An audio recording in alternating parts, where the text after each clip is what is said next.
Hi, I'm Tony DeLacy, and this time I'd like to talk about what to do with the past. And there's a lot of it. Not to do with the entire history of the past, just yours. Now, you might be thinking, well, I can't escape the past. No, we can't really. We are in some way shaped by our past, defined in a way. But there's a way to use the past and a way not to. Now, it's very interesting how the past can affect us in both a positive and a negative way. And it is indeed both up to us, and in a sense not up to us, how well we've done in terms of looking back. Speaking as a history teacher, I know exactly what it feels like to look at the past and to look at so much of it and wondering, what the hell do we do with it all? But when we look back on the things we've done, we are shaped, our present is shaped by it. Our future and how we deal with the future is shaped by our past. So, what everyone can say to you is, don't look back. You know, the past is history.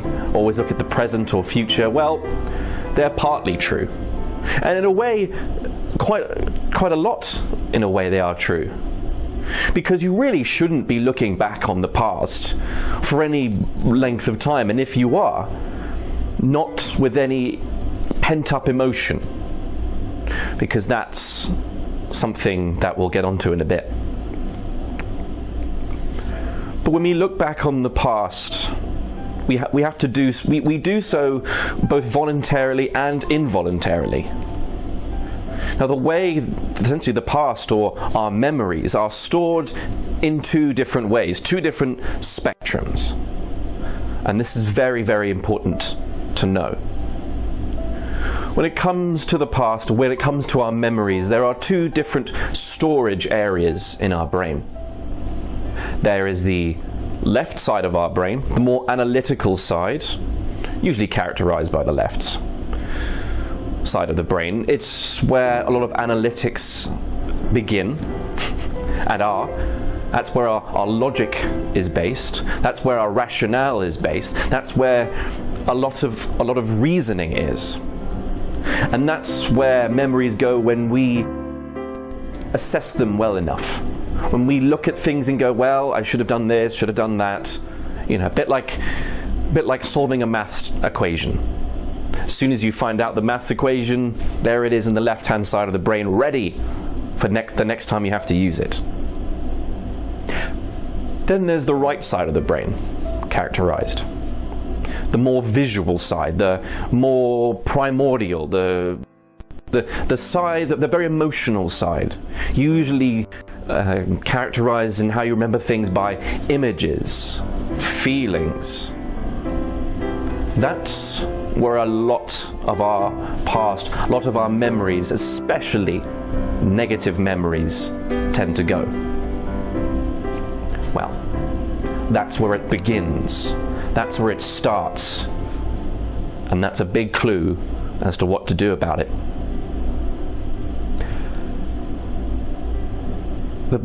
What I want to say is when we look back on things, we look back on the past, there is let's find out the motivation as to why we do it, why we fixate on the past. Do we do it because we want to hark back to better times? Feel as if there were better times out there, and if we remember it, we might get a semblance of how it felt like and maybe try and recreate it. But that's not possible, is it? How could it be possible? You can't go back in time, though that is a very romantic idea. That's why people like watching Doctor Who. We can't go back in time. Well, that's obvious. Yet we think of the past in that way sometimes, especially when it comes to good memories. There's a very good quote, which I remember, which is by Dr. Seuss, of all people, who said, "I knew that when I look back on the tears that I'd learn how to laugh, but I never thought that looking back on the laughs would make me cry." That's why we look back on the past sometimes, because they were happier, we may think. But that is debatable, because memories and things that happen to you belong in the time where they were. And with the benefit of hindsight, with the benefit of what you know now, what you've experienced now, would those times even make much of a difference to you, knowing full well what was going to happen next? So why would you want to go back? Because if you went back in time, you'd have to relive the painful experiences that came along with it eventually. The play Our Town by there's a very good play called Our Town, where the third act essentially is just, very depressingly, dead people talking to each other, and one of them says, "I really want to go back. I want to go back and relive the moments with my parents, with my family." And the other ghosts, they say, "Don't do it, because it's going to hurt." But the spectre goes back in a sort of ethereal dream, so to speak,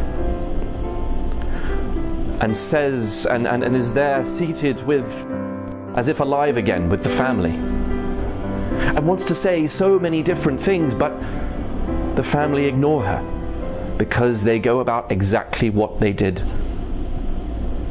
And that's the thing with wanting to go back, or feeling that you want to go back.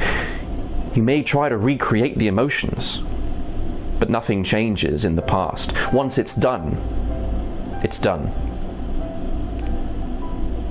It's a really hard thing to say, and we all get caught doing it. Sometimes even I do. Because there are some things that you just feel like you have to hold on to, but you don't.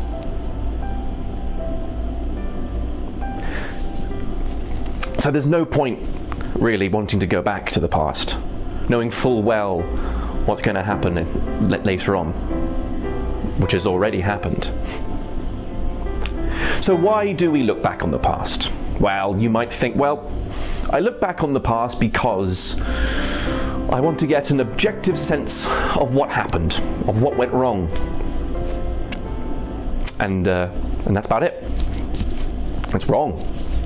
You don't do that. You don't try and look at things objectively. Your friends may.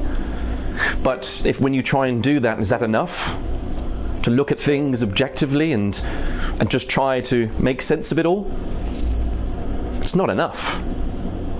You may think of that and go, right, well, I've understood it. But the memories will keep coming back. Those memories in the right side of your brain, those images flash up in your mind as you're just doing something completely different. Maybe even something which you're trying to move on from your past. And that image flashes up and you go, why am I still thinking about this? I thought I'd come to the conclusion. I thought I'd understood it. But the brain says that's not enough. You need to do more. And it makes you feel anxious because of it.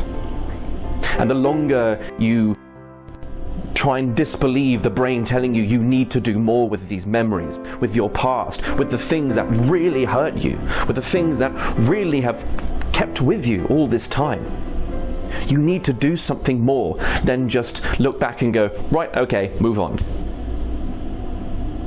The brain needs more. And if you don't deal with it, if you don't deal with this thing, it's only going to build up. Cortisol, that stress hormone, is released over and over again. Few months, 10 months, that baggage, that cortisol, that stress from a memory, it doesn't go away. It only gets worse. So if you're thinking about something 3 months down the line, 6 months down the line, 18 months down the line, roughly, if that memory comes back into your mind and elicits an emotional response of sadness most of the time, or anger, or resentment, or melancholy, or wanting to go back to the past or something, well, that shows that's the brain telling you need to sort this out. So what is it telling you to do? What are you not doing enough of that the brain needs? The short answer? It's asking you to learn a lesson. That's what it is. With something so painful for us that happened in our past, something that we are holding on to and that can define what we do, it's because that the reason this memory is so great and it elicits such an emotional response from us is that we remember just how painful that experience was. And our brain says, I remember very well. And I don't want it to happen again. So when the brain is reminding you of these memories, and all this emotion that comes from it, the anxiety, well, that's a message from your brain saying, remember this? What are the lessons? What have we learnt from this so that this event can never happen again? Or if it does happen again, we know what to do with it. We know how to better respond so that we don't feel such pain. Not that we get less afraid. The brain knows that things like these might happen again. The brain says, how are we going to deal with it better? How are we going to be braver? That is what the brain is asking you to do. Is asking you to directly look at what affected you and move that memory from the right-hand side to the left, from the emotional side to the analytical. Until you do that, that memory is going to stay there, and it's going to keep affecting you. It's going to keep drawing you back. It's going to keep affecting you and affecting the things in the present and the future. That's why it's there. That's why that memory is waiting to be solved. Now, you might not know the whole truth about that certain event. And if you can, maybe try and find it. But you need to do more. You need to learn the lesson and say and take responsibility for what happened, even if you know, even if you think none of it was my fault.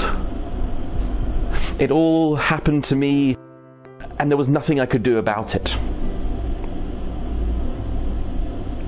Think again. Now, it's harsh to say. It's really harsh to say that pretty much everything bad that's happened to you was in a sense your fault. It's really difficult to say, but you have to. You were at fault in some way, and you could probably think of how you could have dealt with it better, or not got to the situation where you felt so low. The clues were all there, and you could probably think about it.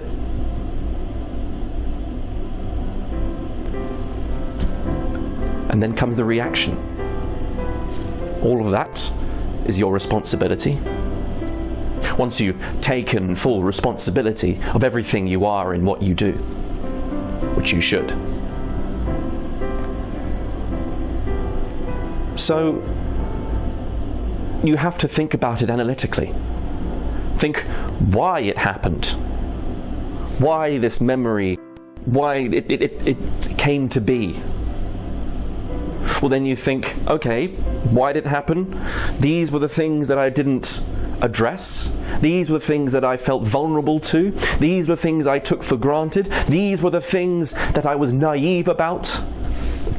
All these examples. And you say, well, this is how I reacted. This is how I could have done it. I could have reacted better, or dealt with the situation better, dealt with the problem better, dealt with it before it got so bad. And then, the best part. Now I know what I should have done. In the future, I will do that. I will do this. I will not fall prey to the things that I fell prey to. I have learnt my lesson. And that's what the brain wants. And once you do that, once you've learnt the lesson sufficiently, and personally the way I do things is I write things down. I write it autobiographically so that I turn the emotion into words, and words help it for that memory to become analytical. It stops becoming an image, an emotion, a feeling, and it becomes words on the page. That's why you should always write something, like, a diary, a letter, or just something just to get your feelings on the piece of paper so you can analyze it. Even think of just columns of what I said, what happened, why it was so significant to you, your reaction, how you could have done it better, what you will do better. Well, that's the analytics of it all. And once you do that, the best part of achieving that, your brain will set you free. You'll be free from the past, free from those things that have held you back so much, the things that make the present and the future so much more difficult, because you fear it. You fear that it's going to happen all over again, and fear another emotion is going to add to that memory, and it's just going to keep growing and growing, and you'll just become more afraid.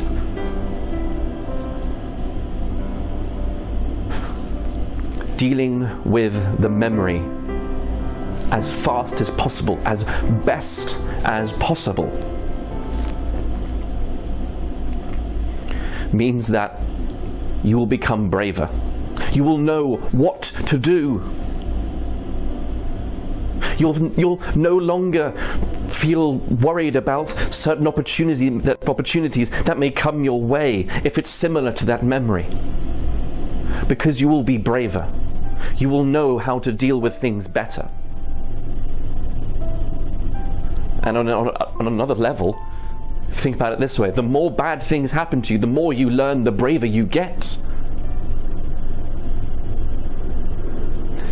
So you have less to fear from things that go wrong because you are braver, and you know that those are just life lessons. That's wisdom. Learning from things that go wrong so that you become braver for the future. You are more open to things that come to you. You see opportunities for what they really are, rather than for what happens if it goes wrong again.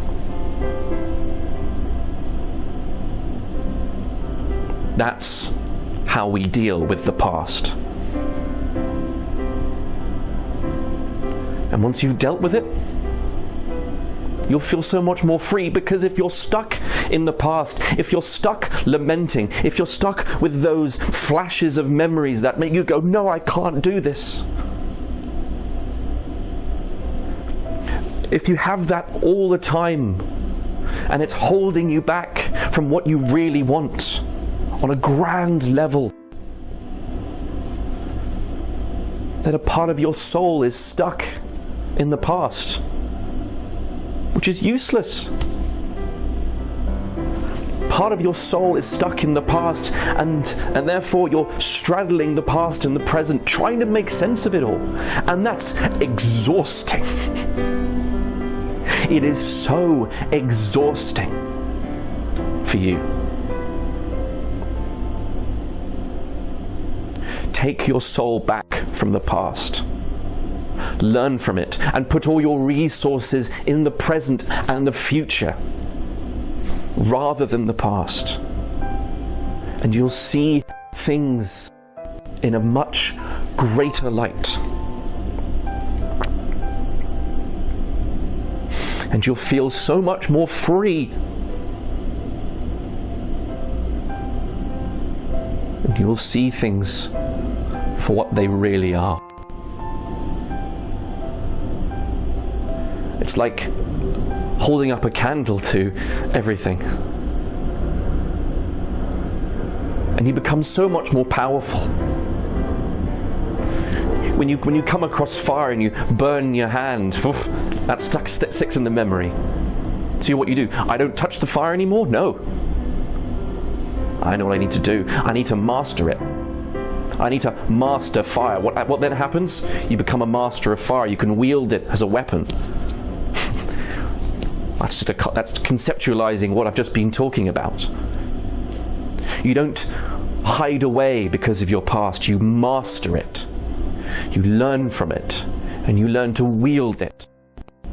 So that when things go wrong, and pretty much they do, you'll know what to do next. And you'll get braver and braver and braver. So that you no longer have to feel jealous for those that are around you who you feel nothing's gone wrong in their life. And you'll come across them, and boy do I know a few. But you'll know that if something bad happens to them, and God willing nothing bad happens to them, it'll affect them a lot. Because they haven't had the time and they haven't had the experience of when things go wrong to know what to do to get braver for next time. So when bad things happen to you, know you are actually ahead of the game.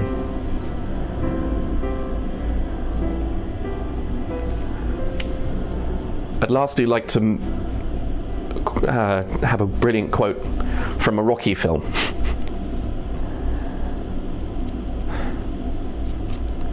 I think it's from Rocky 3, I'm not entirely sure. You know, the world, it ain't all sunshine and rainbows. It's a very mean and nasty place, and I don't care how tough you are, it'll beat you to your knees if you let it. You, me, or nobody is going to hit you as hard as life. But it ain't about how hard you hit. It's about how hard you can get hit and keep moving forward. How much you can take and keep moving forward. That's how winning is done. Now, if you know what you're worth, then go out and get what you're worth. But you've got to be willing to take the hits. And not pointing fingers saying you ain't where you want to be because of him or her or anybody. Cowards do that, and that's not you. You're better than that. Learn from the punches you get. Learn from the punches you take. Learn to glance. Every time a punch comes your way, learn what happens next so that you're ready for the future, prepared for the future.